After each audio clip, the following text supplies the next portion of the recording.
Bonjour à tous et bienvenue. Moi, c'est Adélaïde. J'ai 25 ans.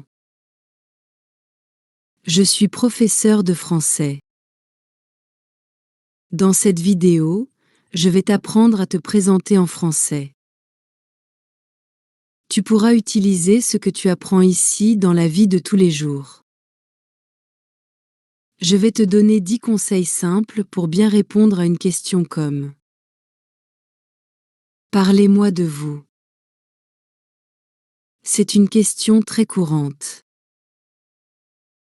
Tu dois savoir y répondre avec des phrases claires et faciles à comprendre. Je vais t'expliquer chaque point un par un. Chaque partie sera courte et facile à suivre. Comme ça, tu peux avancer à ton rythme. Avant de commencer, j'ai une petite question pour toi. Dans quel pays regardes-tu cette vidéo? Et quelle heure est-il chez toi? Écris ta réponse dans les commentaires, en français. Par exemple, je suis au Canada et il est 14 heures. Je vais lire toutes vos réponses avec plaisir. On commence maintenant avec le premier point, la salutation. Allons-y. 1. Salutation. Quand je me présente, je commence toujours par une salutation. C'est la première chose que l'on dit. Cela montre du respect et crée une bonne ambiance. Le matin ou l'après-midi, je dis « Bonjour ». C'est une formule polie. Je l'utilise quand je parle à quelqu'un que je ne connais pas bien. Une fois, lors d'un entretien, j'ai simplement dit « Bonjour ». La personne en face m'a souri. Cela m'a mise en confiance. Le soir, après 18 heures, je dis « Bonsoir ». Je l'ai dit une fois en entrant dans une salle de classe à 19 heures. Les élèves ont répondu ensemble « Bonsoir ». C'était agréable. Quand je suis avec des amis ou dans un contexte détendu, je dis « Salut ». C'est plus amical, mais ce n'est pas toujours approprié dans un cadre professionnel. Une fois, j'ai dit salut pendant une réunion.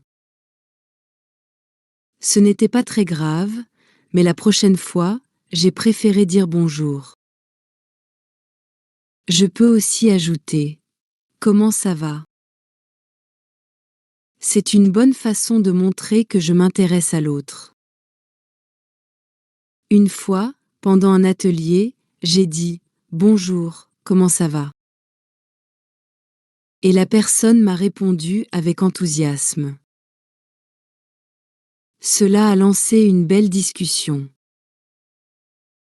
Donc, dire bonjour, bonsoir ou salut, c'est une petite chose, mais c'est très important. 2. Non. Après la salutation, je dis mon nom. C'est important. Cela permet à l'autre personne de savoir qui je suis. Je dis « Je m'appelle Adélaïde ». C'est la formule la plus simple. Une fois, dans un atelier, j'ai dit cette phrase. Une personne m'a répondu « C'est un joli prénom ». Cela m'a fait plaisir. Je peux aussi dire « Je suis Adélaïde, professeure de français ». C'est utile si je veux dire en même temps mon métier. Parfois, je dis juste « Moi, c'est Adélaïde ». C'est plus détendu. Je l'utilise quand je parle avec des amis ou avec des étudiants. Le plus important, c'est de dire son nom clairement et avec confiance. 3. Lieu de résidence ou origine. Ensuite, je parle de l'endroit où je vis. C'est une information simple, mais utile. Je dis « Je vis à Lyon ». C'est là où j'habite en ce moment. Une fois, pendant un voyage, j'ai dit cette phrase. Quelqu'un m'a répondu « Ah, j'adore cette ville ». On a commencé à discuter. Je peux aussi dire « Je suis française, de Bordeaux ». Cela veut dire que je viens de Bordeaux. Mais maintenant, je vis ailleurs.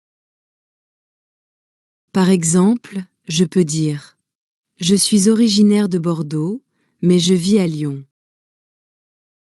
Cette phrase est un peu plus longue, mais elle reste simple. Elle donne deux informations, d'où je viens et où je vis. Cela aide souvent à créer un lien. Les gens aiment savoir d'où viennent les autres. 4. Profession. Puis, je parle de mon métier. C'est très important, surtout dans un contexte formel. Je dis « Je suis professeur de français ». C'est clair et direct. Je l'ai dit souvent dans des réunions ou dans des entretiens. Une fois, une étudiante m'a demandé « Depuis combien de temps ?» J'ai répondu « Depuis 3 ans ». Je peux aussi dire « Je travaille dans une école de langue » ou bien « Je travaille dans l'enseignement ». Ces phrases sont utiles si je ne veux pas entrer dans les détails tout de suite. Si je travaille pour une entreprise, je dis par exemple « Je travaille chez Orange ». C'est simple.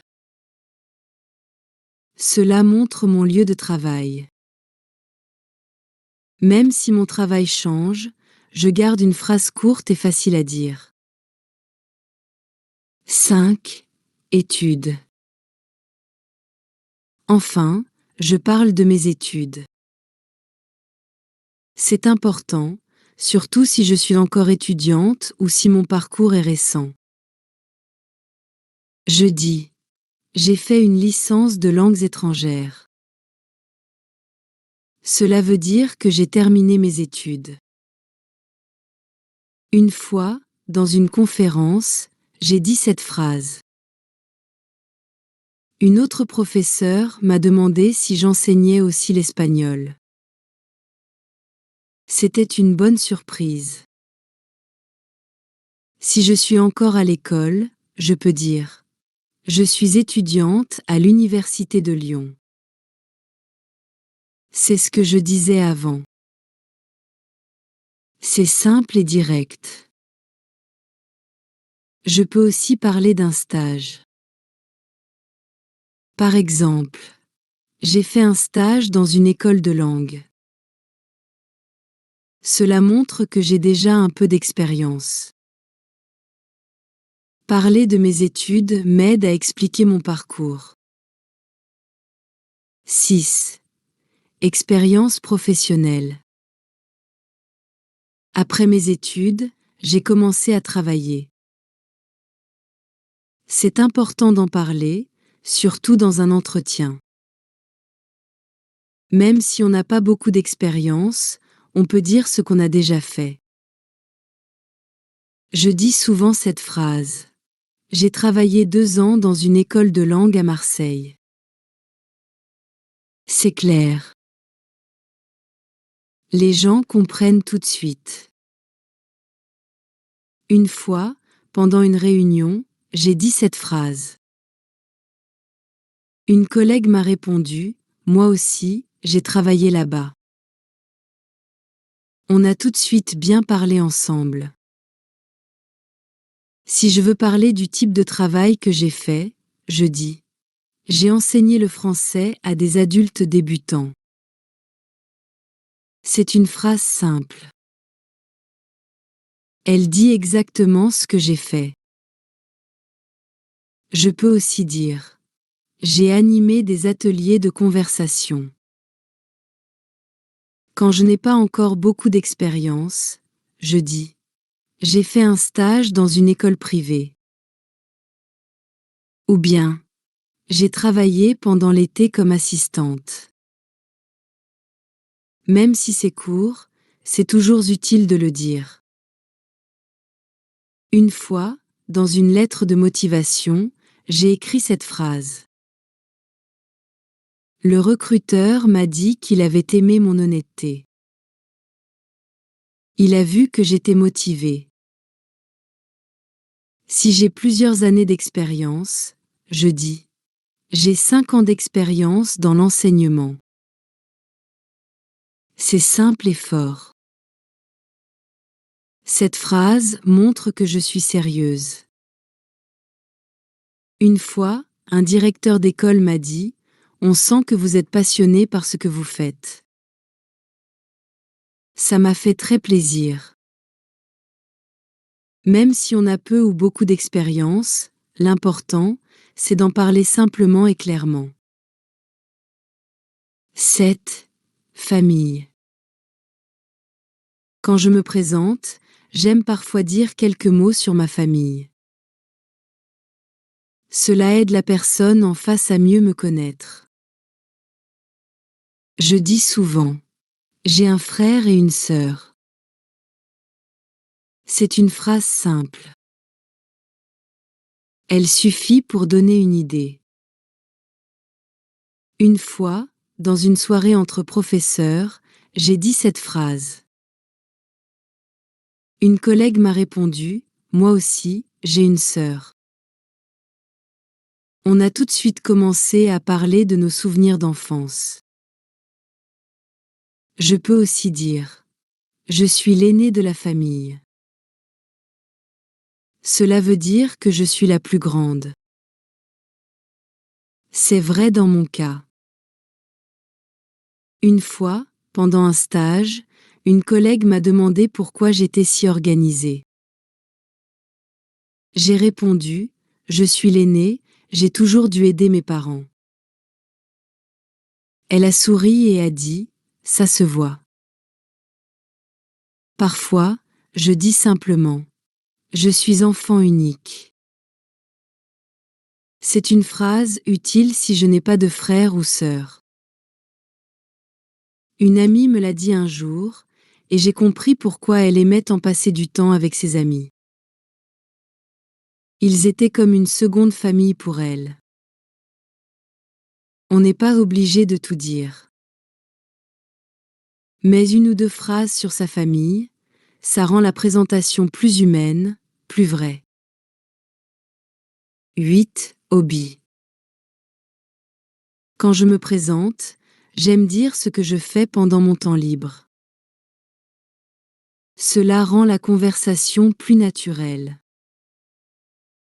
Je dis souvent: j'aime le sport et le cinéma. C'est une phrase courte. Elle dit l'essentiel. Une fois, pendant une réunion avec de nouveaux collègues, j'ai dit cette phrase. Une collègue m'a répondu: moi aussi, j'adore les films. On a parlé longtemps de nos films préférés. Je peux aussi dire: pendant mon temps libre, je lis des romans. C'est une phrase simple. Elle montre que j'aime rester calme. Une fois, un élève m'a demandé ce que je lisais. Je lui ai dit: je lis un livre en espagnol. Il a été surpris. Il ne savait pas que j'aimais apprendre d'autres langues. J'aime aussi dire. Je fais du yoga chaque matin. Cela montre une habitude. Une fois, j'ai dit cette phrase à un ami. Il m'a dit, tu me donnes envie d'essayer. Depuis ce jour, il fait du yoga aussi. Je peux varier les phrases, mais je reste toujours simple. Je dis seulement ce que j'aime faire. Pas besoin de tout raconter. 9. Âge. Quand je me présente, je peux dire mon âge. Ce n'est pas toujours nécessaire. Mais parfois, cela aide à situer mon parcours. Je dis, j'ai 25 ans. C'est la seule bonne façon de le dire en français. On utilise le verbe avoir, pas être. Une fois, j'ai entendu quelqu'un dire « Je suis 25 ans ». Ce n'est pas correct. Je lui ai expliqué, il faut dire j'ai 25 ans. Il a corrigé sa phrase et il était content d'apprendre. Je peux ajouter, j'ai 25 ans et je travaille depuis 3 ans. Cela donne plus d'informations. C'est utile pendant un entretien. Une fois, un recruteur m'a demandé mon âge. J'ai répondu avec cette phrase. Il a noté que j'étais jeune, mais déjà un peu expérimenté. Si je ne veux pas donner mon âge exact, je peux dire « J'ai la vingtaine » ou « Je suis dans la trentaine ». Ces phrases sont plus vagues. Mais elles restent utiles. Une amie timide m'a dit un jour « Je préfère ne pas dire mon âge ». Je lui ai conseillé d'utiliser ces expressions. Elle s'est sentie plus à l'aise. En résumé, dire son âge est simple. On utilise une seule formule correcte, j'ai plus âge plus ans. 10. Touche personnelle ou humoristique. Quand je termine ma présentation, j'aime ajouter une petite phrase personnelle. Cela peut être une passion, un fait amusant ou quelque chose d'unique. Je dis parfois, je suis fan de football. Je supporte l'équipe de Lyon. C'est simple. Cela montre ce que j'aime. Une fois, pendant un entretien, j'ai dit cette phrase. Le recruteur a souri. Il m'a répondu, moi, je supporte Marseille. On a rigolé, et l'ambiance est devenue plus détendue. Je peux aussi dire, je ne bois jamais de café, même si je suis prof. C'est un détail amusant. Beaucoup de gens pensent que tous les profs boivent du café. Cette phrase fait souvent sourire. Une fois, un collègue m'a offert du thé à la place. Il m'a dit, je m'en souviens, tu n'aimes pas le café. Une autre phrase que j'aime utiliser. Je collectionne les cartes postales du monde entier. C'est original. Cela montre que j'aime les voyages. Une élève m'a un jour donné une carte postale du Maroc. J'étais très touchée. Elle m'a dit, je sais que vous les collectionnez. Une phrase comme ça rend la présentation plus personnelle.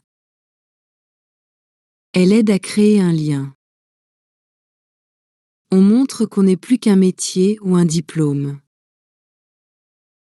La conclusion. Merci d'avoir suivi cette présentation avec moi. J'espère que mes exemples t'ont aidé à mieux comprendre comment parler de toi en français. Tu peux utiliser ces 10 points pour te présenter. L'important, c'est de rester simple, clair et vrai. Tu n'as pas besoin d'être parfait. Tu as juste besoin d'être toi-même. Merci beaucoup d'avoir regardé cette vidéo.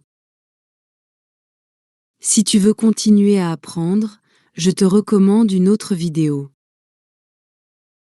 Elle s'affiche maintenant à l'écran. Elle parle de la peur de parler en français.